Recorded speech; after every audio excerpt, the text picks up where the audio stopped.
Today is August 27th, 2025. This is Read Through the Bible. Hi, everyone. And today we're going to finish the story of Gideon. Right. And his story is told in Judges 6, 7, and 8. Mm-hmm. And kind of backing up, Deborah's story is told in chapter 4 and 5. Right. And in chapter 3, we had Othniel, Ehud, and Shamgar. Yes. So just as a heads up, there are 12 judges in the book of Judges that are at least named. Yep.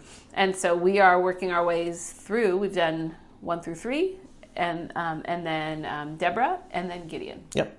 Okay, so we're on our judge number 5, which is Gideon. Okay, so this first story is a great story just showing the power of God. Then Jerubbabel, that is Gideon, and all the people who were with him rose early and encamped beside the spring of Harod, and the camp of Midian was north of them by the hill of Moreh in the valley. The Lord said to Gideon, "The people with you are too many for me to give the Midianites into their hand, lest Israel boast over me, saying, 'My own hand has saved me.' Now therefore proclaim in the ears of the people, saying, 'Whoever is fearful and trembling, let him return home, and hurry away from Mount Gilead.' Then 22,000 of the people returned, and 10,000 remained." So he started with 33,000 people. Just said, if you're fearful, leave. So you're down to 10,000 people, just to make sure he's going to reduce this so that it's clear it's the Lord who had the victory. Right. And by the way, chapters 7 and 8 both deal with Gideon conquering Midian. And the Lord said to Gideon, "The people are still too many. Take them down to the water, and I will test them for you there. And any one of whom I say to you, 'This one shall go with you,' shall go with you. And any one of whom I say to you, 'This one shall not go with you,' shall not go." So he brought the people down to the water, and the Lord said to Gideon, "Okay, everyone who laps the water with his tongue as a dog laps, you shall set by himself. Likewise, everyone who kneels down to drink." And the number of people who lapped, putting their hands to their mouths, was 300 men. But the rest of all the people knelt down to drink water.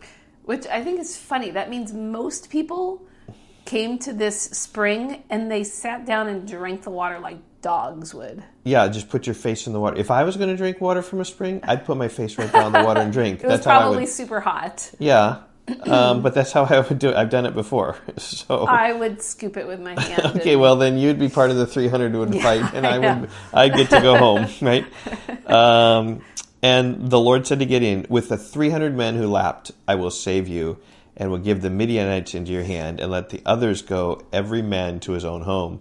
So the people took provisions in their hands and their trumpets, and he sent all the rest of Israel, every man to his tent, but retained the 300 men. Wow, those are not good odds. No, down from 33,000 to 300, but that's the whole point. And we're going to see how God routs Midian for sure. And the camp of Midian was below him in the valley. Okay, verse 9. That same night the Lord said to him, "Arise, go down against the camp, for I have given it into your hand. But if you are afraid to go down to the camp with Purah, your servant, and you shall hear what they say. And afterward your hands shall be strengthened to go down against the camp." Then he went down with Purah his servant to the outposts of the armed men who were in the camp. Okay, so they're like going down to spy on them and see what they're saying. Mm-hmm. Verse 12, "And the Midianites and the Amalekites and all the people of the east lay along the valley like locusts in abundance." I mean, that means like there's way too many to count. "And their camels were without number, as the sand that is on the seashore in abundance. When Gideon came, behold, a man was telling a dream to his comrade. And he said, 'Behold, I dreamed a dream. And behold, a cake of barley bread tumbled into the camp of Midian and came to the tent and struck it so that it fell and turned it upside down so that the tent lay flat.' And his comrade said, 'This is no other than the sword of Gideon, the son of Joash, a man of Israel. God has given into his hand Midian and all the camp.'" I'm not exactly sure how this vision means that. Like this bread came rolling down and flattened everything. The tent. So somehow these men, these Midianites, knew that this meant that Gideon was going to have victory over them. Yep. As soon as Gideon heard the telling of the dream and its interpretation, he worshipped, and he returned to the camp of Israel and said, "Arise, for the Lord has given the host of Midian into your hand." And he divided the 300 men into 3 companies. and put trumpets in the hands of all of them, and empty jars with torches inside the jars. And he said to them, this is amazing, look at me and do likewise. When I come to the outskirts of the camp, do as I do. When I blow the trumpet, I and all who are with me, then blow the trumpets also on every side of the camp. Shout, for the Lord and for Gideon. Okay, remember this is at night. Yeah. So, okay, verse 19. So Gideon and the 100 men who were with him came to the outskirts of the camp at the beginning of the middle watch, when they had just set the watch. And they blew the trumpets and smashed the jars that were in their hands. Yep. Then the 3 companies, so all the 3 groups of 100 each, blew the trumpets and broke the jars. They held in their left hands the torches, and in their right hands the trumpets to blow. And they cried out, a sword for the Lord and for Gideon. Every man stood in his place around the camp, and all the army ran. They cried out and fled. When they blew the 300 trumpets, the Lord set every man's sword against his comrade and against all the army. And the army fled as far as Beth Shittah toward Zererah, as far as the border of Abel Meholah by Tabath. And the men of Israel were called out from Naphtali and from Asher and from all Manasseh, and they pursued after Midian. So I think it's just the mass Midianites confusion. just panicked. Yeah. With 300 men, and they defined to these people that like the number as much as the sand by the seashore. Just 300 people blowing trumpets. That would be pretty loud and chaotic. It would be. At night and breaking all these jars and just you chaos couldn't really and clanging. tell how many there were. Yeah, even though there are only 300 of But them. basically, God confused the Midianites and caused them to panic and attack each other and run away. Yeah, which might be a good summary. With 300 men, God confused the Midianites. Yeah. That would be a good summary, right? Gideon sent messengers throughout all the hill country of Ephraim, saying, come down against the Midianites and capture the waters against them, as far as Beth Barah and also the Jordan. So all the men of Ephraim were called out, and they captured the waters as far as Beth Barah and also the Jordan. And they captured the 2 princes of Midian, Oreb and Zeb. They killed Oreb at the rock of Oreb, and they killed Zeb at the winepress of Zeb. And they pursued Midian, and they brought the heads of Oreb and Zeb to Gideon across the Jordan. Yep. So Gideon's 300 men confuse Midian. Yeah. All right. Chapter 8. Okay, here we go. Then, and by the way, this is going to be just more of Gideon's victories. Yep. Okay. And he's always defeating the Midianites. Yeah. Yep. And just a kind of a complex story about vengeance and just kind of getting back at people. Okay. Then the men of Ephraim said to him, what is this that you have done to us, not to call us when you went to fight against Midian? And they accused him fiercely. So they wanted to fight too. Yeah, only 300 men. So, and he said to them, what have I done now in comparison with you? Is not the gleaning of the grapes of Ephraim better than the grape harvest of Abiezer? God has given into your hands the princes of Midian, Oreb and Zeb. And what have I been able to do in comparison with you? Then their anger against him subsided when he said this. Somehow that calmed them down. Yep. And Gideon came to the Jordan and crossed over, he and the 300 men who were with him, exhausted yet pursuing. So he said to the men of Sukkot, please give loaves of bread to the people who follow me, for they are exhausted. I'm pursuing after Zebah and Zalmunna, the kings of Midian. It seems like the kings often have these Z's, Oreb and Zeb, and Zebah and Zalmunna, the kings of Midian. And the officials of Sukkot said, are the hands of Zebah and Zalmunna already in your hand, so that we should give bread to your army? So Gideon said, well then, when the Lord has given Zebah and Zalmunna into my hand, I will flail your flesh with the thorns of the wilderness and with briars. So they didn't help them, so he's going to get back at them when he's victorious. And from there he went up to Penuel and spoke in the same way, and the men of Penuel answered him as the men of Sukkot answered him. He said to the men of Penuel, when I come again in peace, I will break down this tower. So these people refused to feed his army.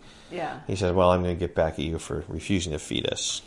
Okay, verse 10. Now Zebah and Zalmunna were in Karkor with their army, about 15,000 men, all who were left of all the army of the people of the east, for there had fallen 120,000 men who drew the sword. And when Gideon went up by way of the tent dwellers east of Nobah and Jogbehah and attacked the army, for the army felt secure. And Zebah and Zalmunna fled. He pursued them and captured the 2 kings of Midian, Zebah and Zalmunna, and he threw all the army into a panic. It's constant with Gideon throwing the army into a panic. Then Gideon, the son of Joash, returned from the battle by the ascent of Heres, and he captured a young man of Sukkot and questioned him. And he wrote down for him the officials and elders of Sukkot, 77 men. And he came to the men of Sukkot and said, Behold, Zebah and Zalmunna, about whom you taunted me, saying, Are the hands of Zebah and Zalmunna already in your hand, that we should give bread to your men who are exhausted? And he took the elders of the city, and he took thorns of the wilderness and briars with them, and taught the men of Sukkot a lesson. You got to teach them a little lesson. Here you go. And he broke down the tower of Penuel and killed the men of the city. Wow. Just exactly what he said he was going to do. He Yeah. didn't feed us, and we're going to take vengeance on you. It's kind of like the judges, though. It's like crazy what these guys do. Okay, verse 18. Then he said to Zebah and Zalmunna, Where are the men whom you killed at Tabor? They answered, As you are, so were they. Every one of them resembled the son of a king. And he said, They were my brothers, the sons of my mother. As the Lord lives, if you had saved them alive, I would not kill you. So he said to Jether, his firstborn, Rise and kill them. But the young man did not draw his sword, for he was afraid, because he was still a young man. Then Zebah and Zalmunna said, Rise yourself and fall upon us, for as the man is, so is his strength. And Gideon arose. There's a and taunt, by the way. yeah. This young man didn't. I mean, that takes a lot of courage. Yeah. Even if a guy's a prisoner, to kill someone. Right. This is not an easy job.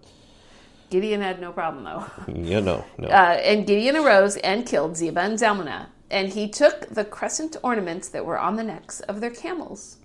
Then the men of Israel said to Gideon, Rule over us, you and your son and your grandson also, for you saved us from the hand of Midian. I think that's probably a key verse there, just kind of what's happening in chapter 8, is that Gideon saves Israel from the hand of Midian. I mean, that would be a good summary as well, just right there in verse 22. Gideon said to them, I will not rule over you, and my son will not rule over you, and the Lord will rule over you. And Gideon said to them, Let me make a request of you. Every one of you give me the earrings from his spoil. For they had golden earrings because they were Ishmaelites. The Ishmaelites apparently wore golden earrings. Yep. And they answered, We will willingly give them. And he spread a cloak, and every man threw in its earrings of his spoil, and the weight of the golden earrings that he requested was 1,700 shekels of gold, beside the crescent ornaments, by the pendants and the purple garments worn by the kings of Midian, and besides the collars that were around the necks of the camels. And Gideon made an ephod of it, and put it in his city, in Ophrah. And all Israel whored after it there, and it became a snare to Gideon, to his family. So Midian was subdued before the people of Israel, and they raised their heads no more, and the land had rest 40 years in the days of Gideon. So this ephod was actually became an idol. Yes, right. It was a bad thing. Yeah. Okay, now we see the end of Gideon. Okay, Jerubbaal, the son of Joash, went and lived in his own house. Now Gideon, same guy, had 70 sons. That's a lot of sons. Yeah. His own offspring, 4. He had many wives. And his concubine, who was in Shechem, also bore him a son, and he called his name Abimelech. And Gideon, the son of Joash, died in a good old age, and was buried in the tomb of Joash his father at Ophrah of the Abizrites. Yep. And as soon as Gideon died, the people of Israel turned again and whored after the Baals, and made Baal-berith their god. And the people of Israel did not remember the Lord their God, who had delivered them from the hand of all their enemies on every side, and they did not show steadfast love to the family of Jerubbaal, that is Gideon, in return for all the good that he had done to Israel. So very typical, right? The judge rises up Gideon, and he conquers everybody, and then when he dies, people forget him and they turn away from the Lord. This is the cycle of the judges, and it's going to get worse and worse and worse. Okay, we will see you tomorrow. Bye-bye. Goodbye.